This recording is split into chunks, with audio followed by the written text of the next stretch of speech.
BAS assessment kit, I've really learned the difference between the levels of the book. Yes, I've used the continuum. Yes, I've used my experiences with students, but stopping and paying attention to how students progress and the skills they need as they progress really helps me understand the difference between different text levels, and then I can really focus my instruction with them independently in conferences. You're going to read out loud until you get to the square, and then you can continue reading in your head if you would like, or out loud. Let me tell you a little bit about this book. Polar bears adapt to their environment. Read to find out how these interesting animals survive the cold. So you're going to read, and then you're going to share your thinking with me and tell me a little bit about this book, okay? All right, you can begin when you are ready.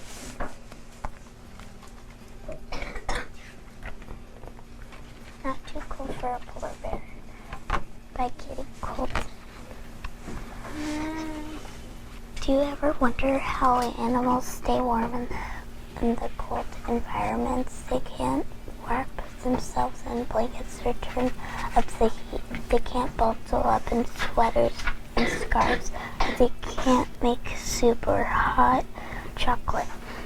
But some animals have their own ways of keeping warm, adapting to the environment. When it comes to surviving extreme cold, no animal is better adapt than the places where polar bears live. Polar bears live in the Arctic region near the North Pole. Polar bear. The polar bear is the largest of the 8 species or kinds of bears. Polar bears live only in very cold climates like the Arctic region. The word Arctic tells you that the polar bear's environment is icy cold.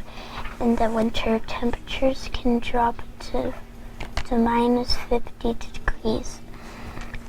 As if that's not enough reason to shiver, polar bears also spend a great deal of time in the icy Arctic Ocean. Polar bears are the largest predators on land. They mainly hunt and eat seals because seals are usually found in the ocean. Polar bears are often found in or near the ocean too. They are excellent swimmers. Surviving the cold. How do polar bears survive all that cold? Polar bears are very well adapted to life in the frozen Arctic. A polar bear's entire body, even the bottoms of its feet, is covered in the fur. The fur protects it from the cold. The top layer of fur is called guard hair. Guard hair sticks together when it's wet. The wet hair is a barrier that protects polar bears from the cold water.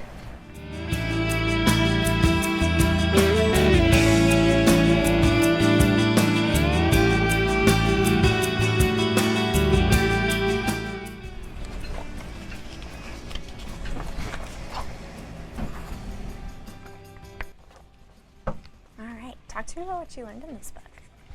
I learned that polar bears can get too warm, and if they get too warm, they lie flat in the snow with their back paws in the air and their feet in the air.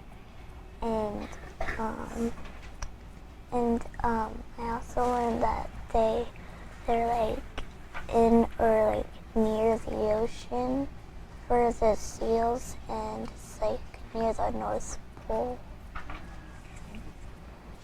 And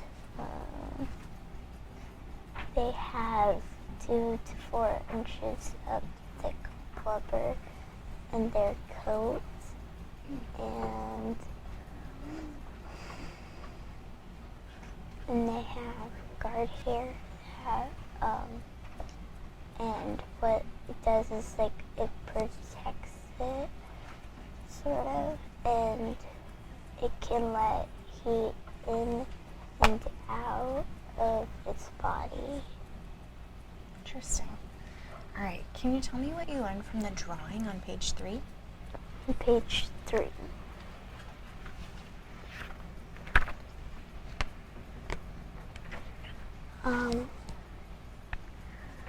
I learned that it's the guard hair, then it's just like regular hair where it's like flat on their body, and then it has fur, and then it has some skin, and then it has some blubber, and the skin is like black.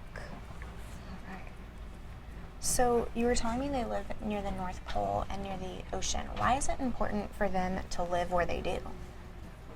Because seals kind of live where that is, and polar bears are kind of like with their skin and their hair and their blubber. It makes them really warm if they're like here in Texas or something like that. So they have to live near the cold. Right. What is the question you still have about polar bears? My question is that how do they get their colors?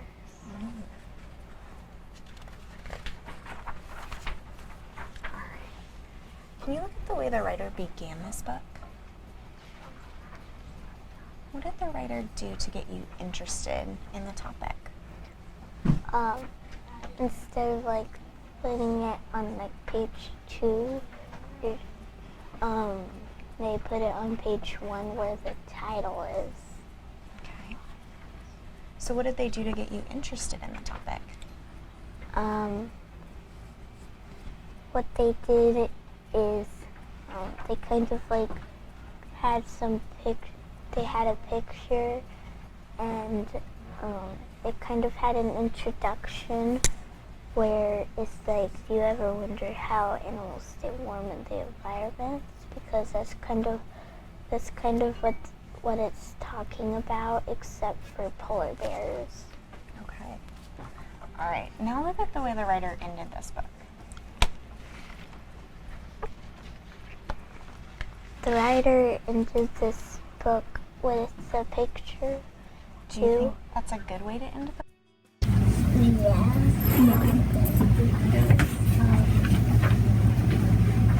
I think it is because it kind of gets the reader excited for the next book that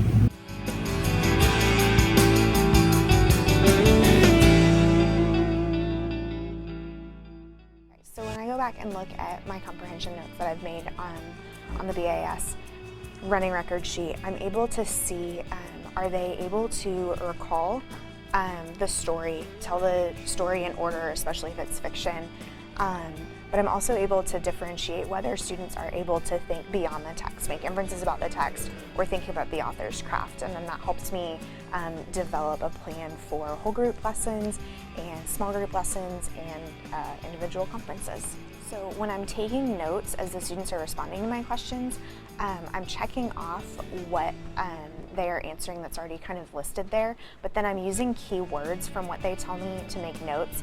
And then what I did, especially today when I went back, is I filled in just to remember exactly what the student had said. So I kind of take keywords as I go and then go back and fill in once I'm completely done with the student and have time to fill that in, but while it's still fresh on my mind. So when I'm done with my entire class, I will kind of look over and look for trends within my class. And that helps me really develop unit map plans, so like whole group lessons. There might be things that I need to repeat over and over again within a unit, and there might be things that I just need to teach once. So it kind of helps me look back at last year's unit map plan and see how I need to revise it for this year. And then as far as individual students go, I look for students who have similar goals, and then we develop a reading goal using the work from Jennifer Saravallo's reading strategy book, and then develop a plan for conferences and for strategy groups, because there's usually kids with similar goals. I try to do it frequently, so like at the end of the day, grab the running records that I've done that day and complete it. or as long as I've gotten to the student's highest instructional level, because that's going to be the most telling for me. There's a couple of kids that I will go back and kind of look at what the difference is in their MSVs between two levels, but most of the time I want to look at and complete their MSV at the end of the day, so I have that kind of fresh in my mind.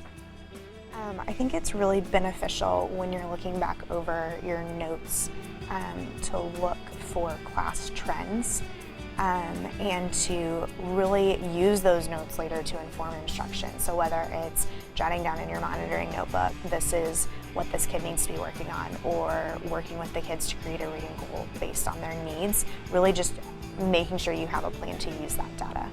We spend the beginning of the year teaching reading behaviors so my students know what that looks like and what that feels like. And so it's just like if I were to go up and have a reading conference with a student, the rest of my students would be reading.